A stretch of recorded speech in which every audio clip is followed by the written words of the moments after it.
Hi guys, Arthur here from Homeowner DIY. In this edition of The Crap I See. So there's a valley repair that has been done here. So what they did is they put shingles on top of the existing layer of shingles. The problem is any water that hits the original layer of shingles is going to flow under this repair.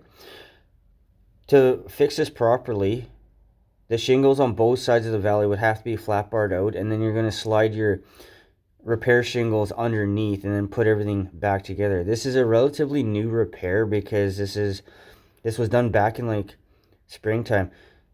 I fully expect in the fall they're going to have to come back and fix this properly because they're going to see that water is still flowing into the house.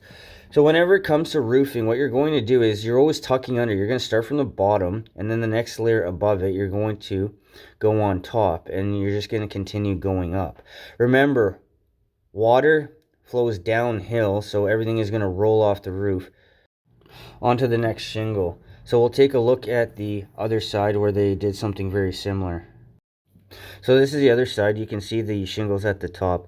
So the headlap would be tucked underneath the existing layer of shingles. So any water that goes down the roof will go underneath the shingle here. So this is not even a repair. It's just completely done wrong.